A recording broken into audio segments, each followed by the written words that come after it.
Hello everyone, welcome to Smart Shala. Today we will discuss about acid, bases and salts, which is the second chapter of chemistry for class 10th.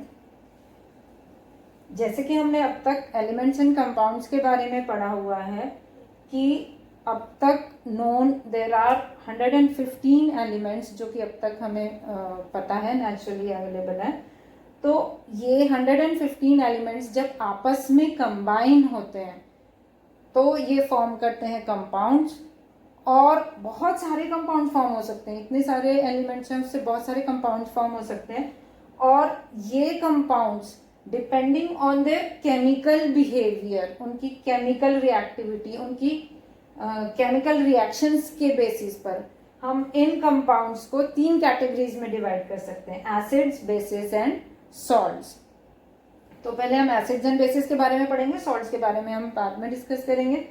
तो acids and bases में सबसे पहले हमें ये जानना जरूरी होगा कि कौन एसिड है, कौन बेस है, कौन सा सब्सटेंस एसिड है और कौन सा सब्सटेंस बेस है. तो इसको जानने के लिए हमारे पास कुछ इंडिकेटर्स होते हैं जो कहलाते हैं एसिड बेस इंडिकेटर्स. ये एसिड बेस इंडिकेटर्स हमको बता देंगे कि कौन सा सब्सटेंस एसिड है और कौन सा बेस है. तो एसिड बेस इंडिकेटर्स 2 तरह से होते हैं. कुछ होते हैं नेचुरल और कुछ होते हैं सिंथेटिक. तो नेचुरल इंडिकेटर्स में सबसे पहले आते हैं लिटमस,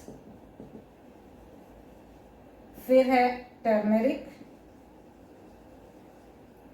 और आता है red cabbage.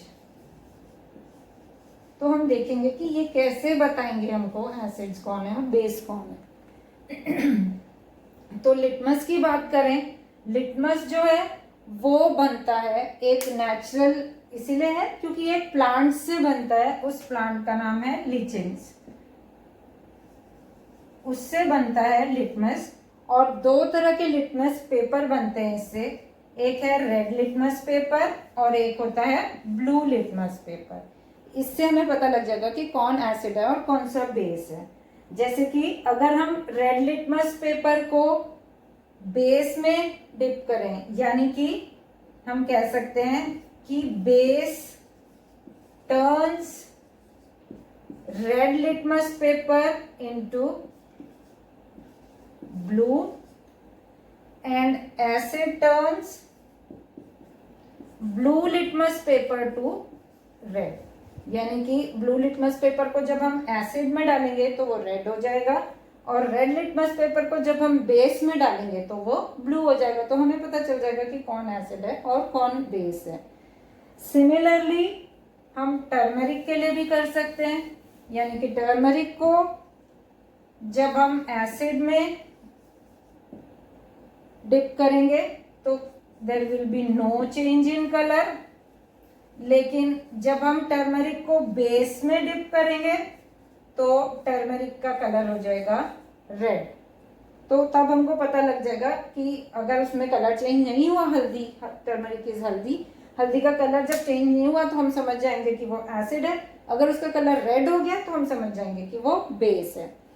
Similarly red cabbage है. उसके बाद रेड कैबेज का भी सेम है कि अगर उसको एसिड में डिप करेंगे तो there will be no change in colour, red का रेड रहेगा. लेकिन अगर रेड कैबेज को हम बेस में डिप कर देंगे तो वो बन जाएगा ग्रीन.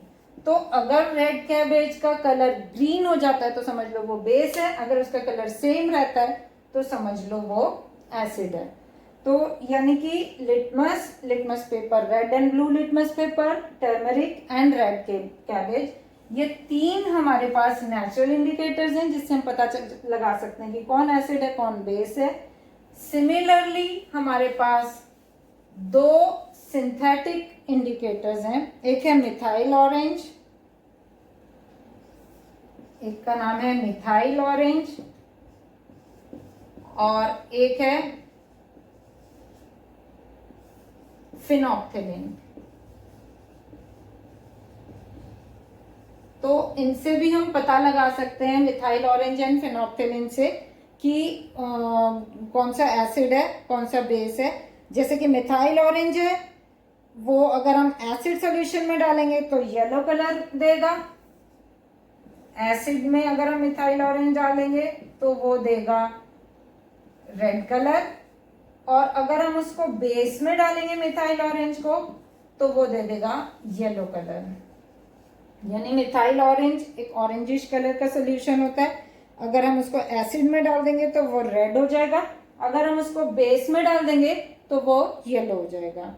सिमिलरली फिनोप्थेलिन जो है वो,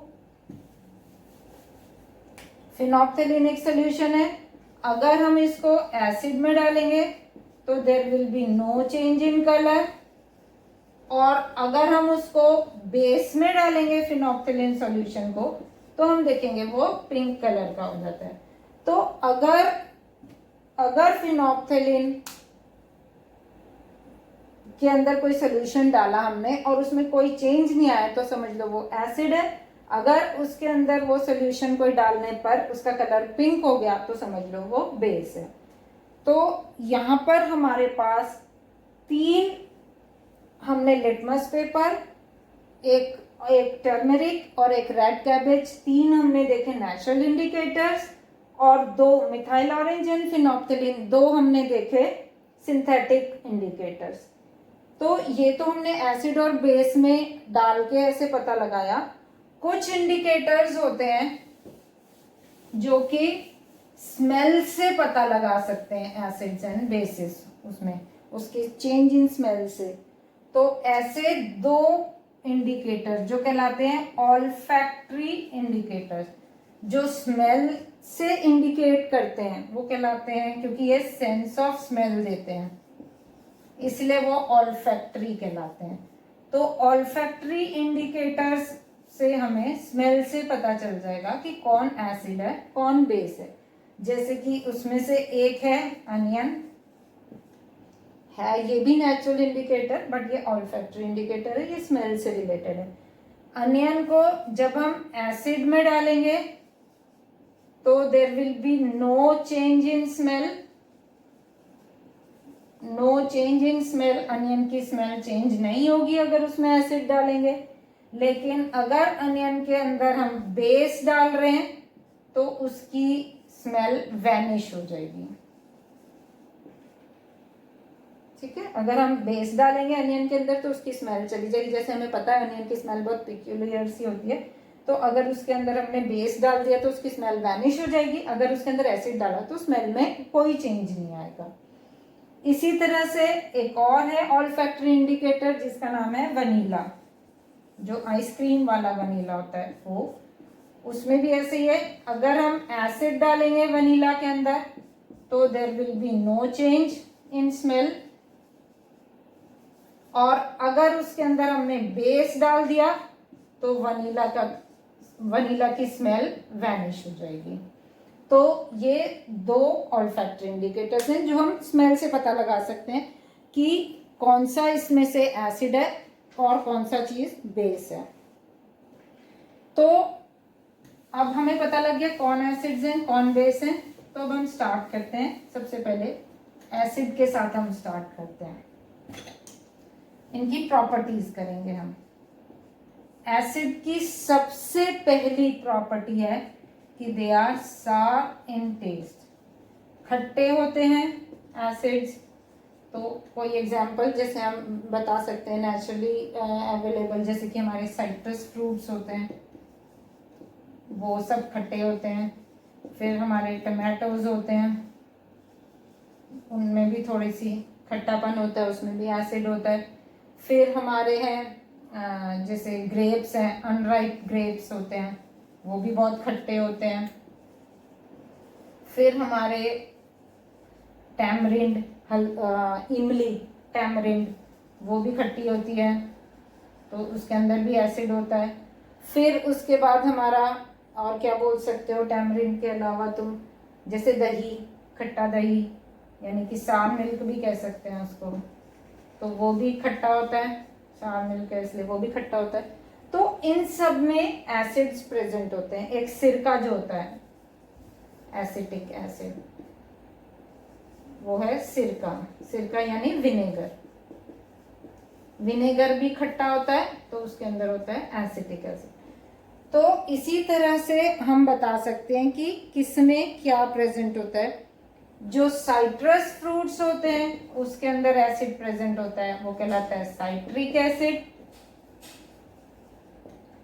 टोमेटोज में जो खट्टापन होता है वो उसके एसिड की वजह से होता है, जिसको कहते हैं ऑक्सैलिक एसिड। अनराइप ग्रेप्स में और टैमरिंड में एक एसिड होता है जो कहलाता है टार्टेरिक एसिड। Tartaric acid. सार मिल्क में जो एसिड होता है वो कहलाता है लैक्टिक एसिड। विनेगर में जो एसिड होता है वो कहलाता है एसिटिक एसिड। इसके अलावा एक और एसिड है जो कहलाता है फॉर्मिक एसिड, जो कि एंट स्टिंग में होता है। जो चींटी होती है, चींटी जब काटती है उसके स्टिंग में होता है एक एसिड जो कहलाता है एसिड फॉर्मिक एसिड, एंट स्टिंग में होता है।